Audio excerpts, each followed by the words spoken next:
Hey, it's Jared Merlin, and welcome to my YouTube channel. And this video here is about my 36-hour fast. Intermittent fasting, yes. Last night, before 11 p.m., the last bit of food I had was an apple.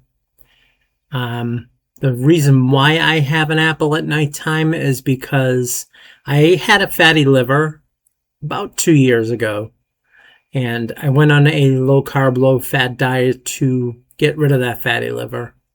And so now what I found out, I didn't know, is that once you turn 50, about 43% of your liver stops functioning correctly.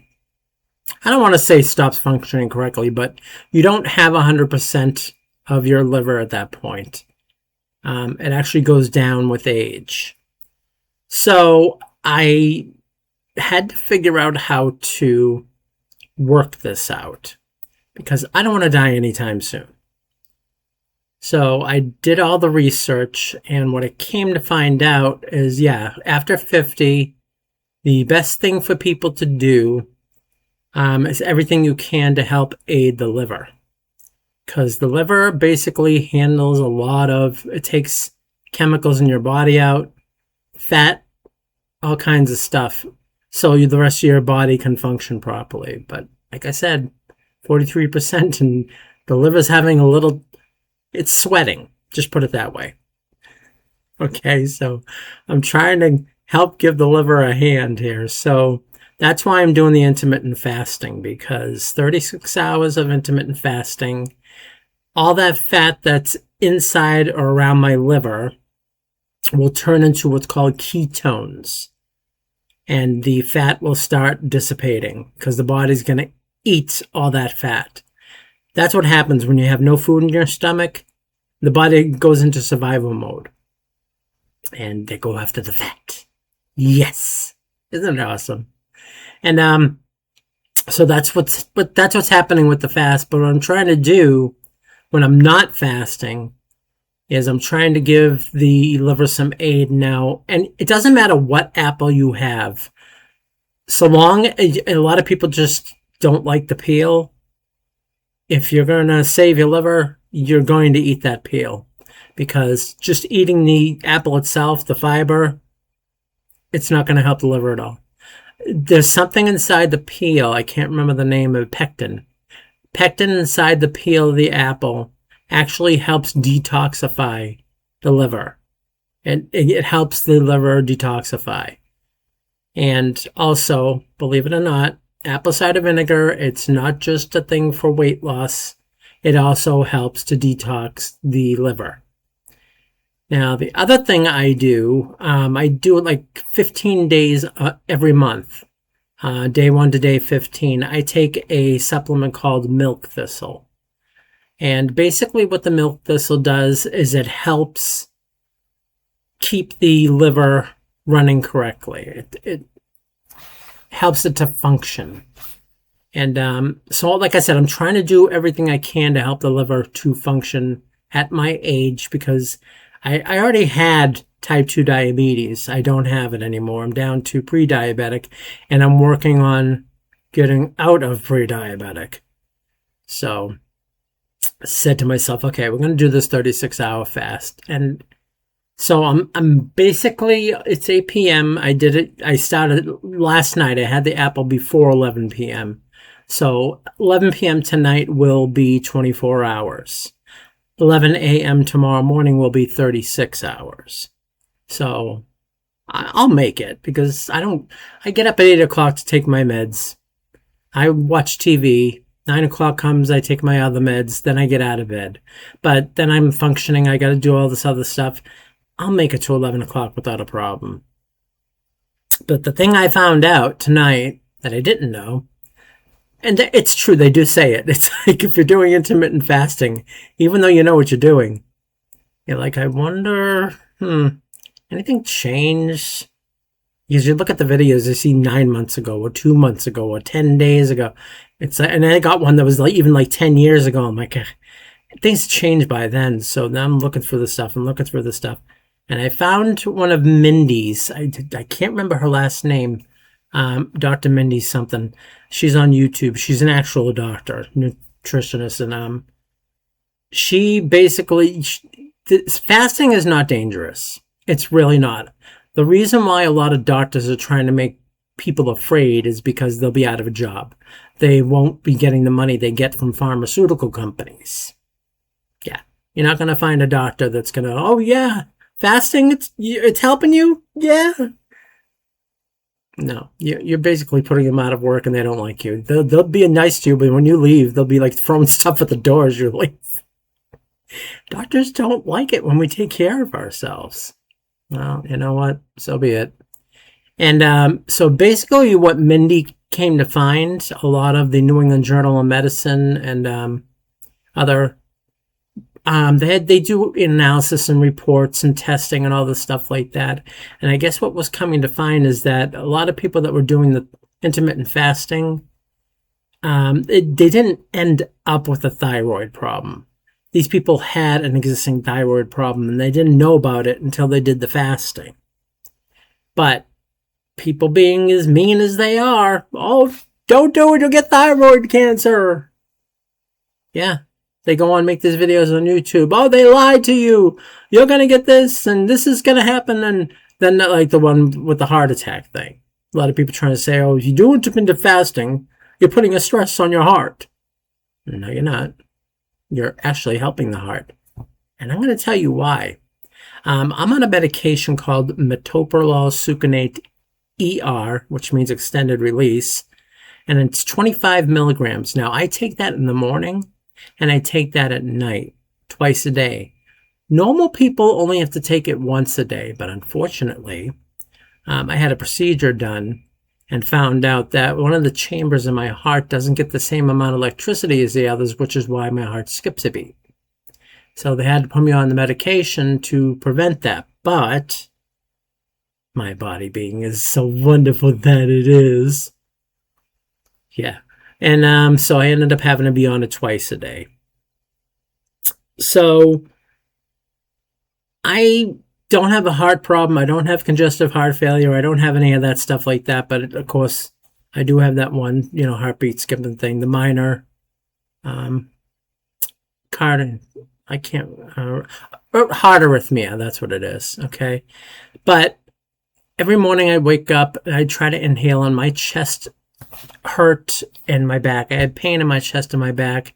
And everybody from emergency room people to doctors tell me, oh, it's all intercostal muscles pain. That's what's causing it. Be my luck that I dropped dead and oh, he had a heart problem. Didn't anybody tell him? Really? But that pain today is gone. I actually woke up this morning and was able to breathe deeply. No chest pain, no back pain. Which kind of makes me happy but nervous. Because I'm still obese, people. I am not a thin rail by any means. But that's how I know this fasting is working. Also, what I noticed I had cataract surgery in this left eye.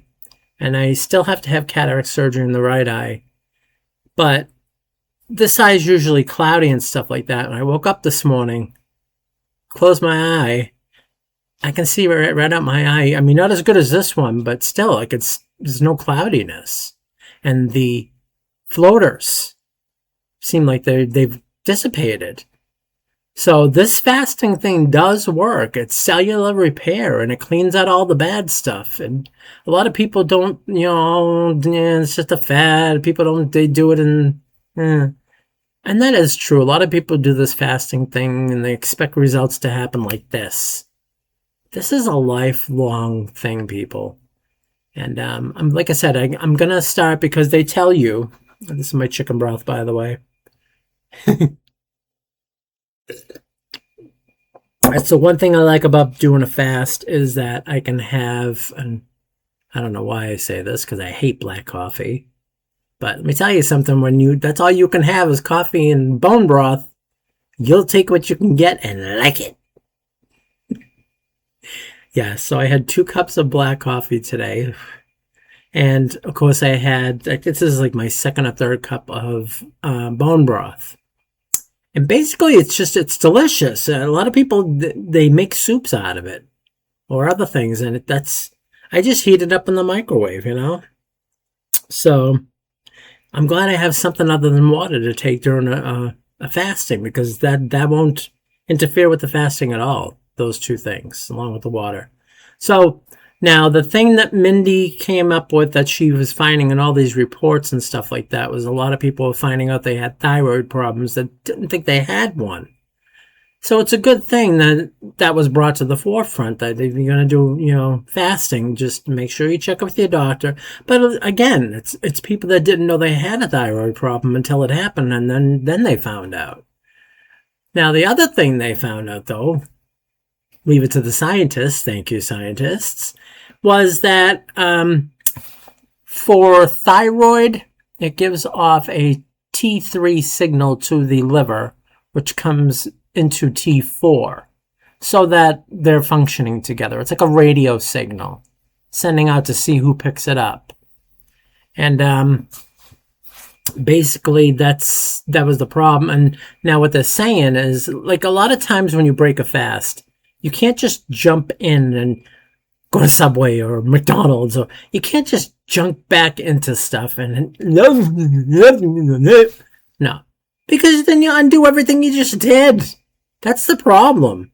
A lot of people just think, oh, I can fast, then I can just go right back and do fast again. No, it's not how this works, people. Come on. Reality. Get with it. So what they found out was that normally they would tell us to have something with protein. Chicken, eggs, anything that had protein, that's what they wanted you to break the fast with. After your fast ended 36 hours, have this. Okay? So now what they're saying is that you need to have a carbohydrate with the protein. Not a piece of bread. Do not go grab it. Oh, but they said do not grab that piece of bread. Put it down. Back away from it. No butter, no jam. Back away. There's other carbohydrates you can have that are actually better than that. There's foods that have low carbs in it. And, of course, the eggs have protein. If you want eggs, you can have eggs. Scrambled eggs. Now, if you're going to do the fried eggs after coming off a fast, you might want to hold off on that until, like, lunchtime or dinner or something like that. But, yeah, they want you to have both a protein and something that has carbs in it, because that carbs, believe it or not, gets that signal from point A to point B, T3 to T4. It has something to do with it. I don't know what it is, but I'm going to look into it, obviously. But that's another thing that was not mentioned, or you go in any video on YouTube and you won't hear about that at all. It's something that just came up in the past few months. See, that's why I'm glad I do research. I find this stuff out. And Minnie did this, I think, like 3 weeks ago. She reported on this. So now for me, knock on wood, I'm not the one with the thyroid problem. My mother has a thyroid problem. It doesn't say that I won't have it, but because it's in the family, you know, my nurse practitioner, Mike, he always just makes sure, you know, they're doing blood work. He wants to make sure the thyroid's okay because of my mother. So he's on top of everything, and I'm working with him to be on top of it. He doesn't like me doing intermittent fasting. Even though I tell him, Mike, you know, he sees that I lose weight when I go into the office, and my blood pressure is great, and the blood work's coming out better. What are you doing? He says, you're losing weight. What are you doing?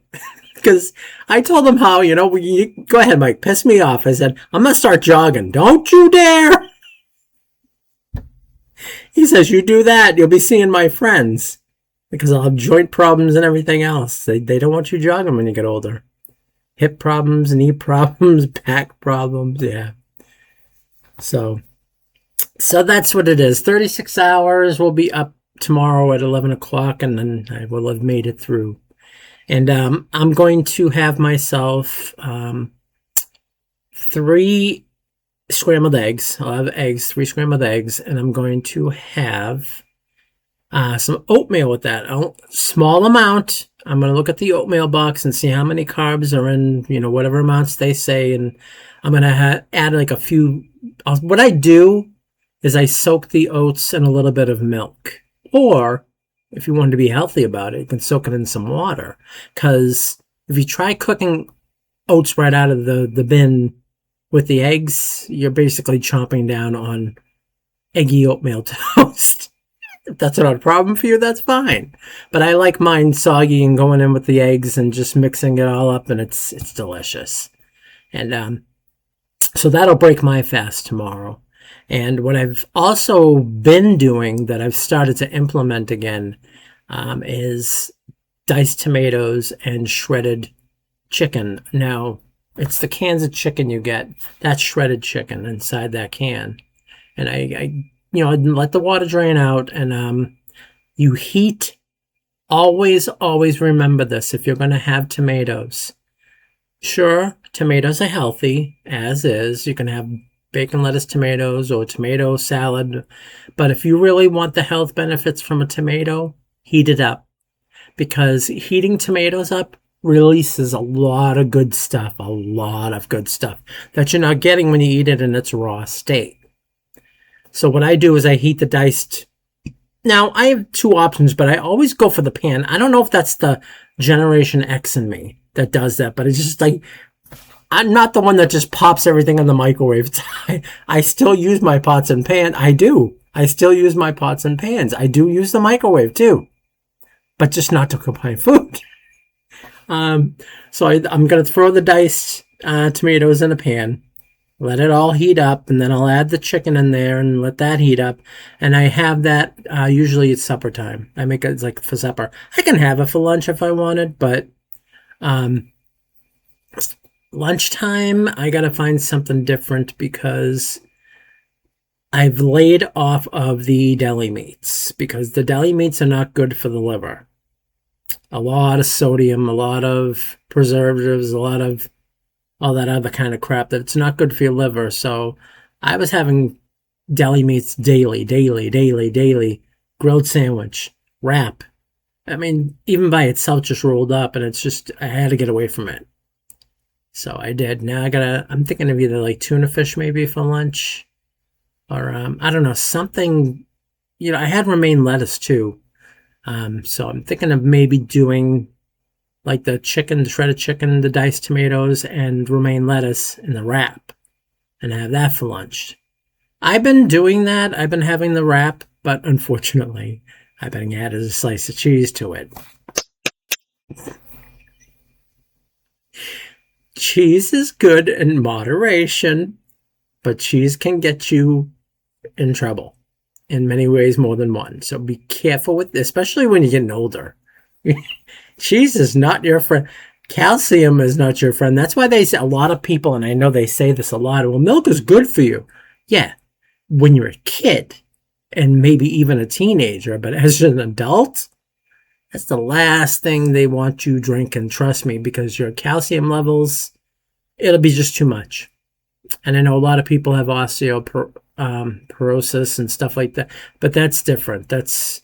We don't need milk as much as old people, as older adults, as the young ones do. Because our bones we're not worried about our bones getting big and making us big and strong. We just don't want to fall and break anything. So, and I don't want brittle bones either. My grandmother had osteoporosis, so keeping an eye on my mother with that too. So, as I get older, and as a lot of you get older, you should be concerned about a lot of stuff like that too. I'm doing intermittent fasting, not only for the sake of losing weight because I am obese. I'm tired of carrying this weight around with me. I was doing so good when I had the gastric bypass surgery years ago.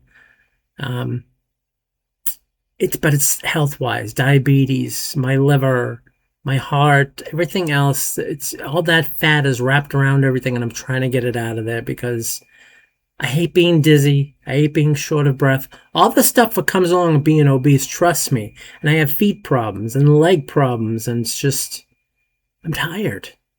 I don't want to become bedridden either, where I'm in a wheelchair and I can't get around. I want to be able to continue walking and, living. So that's another reason why I'm doing this. So I just want to let you guys know that I was doing this.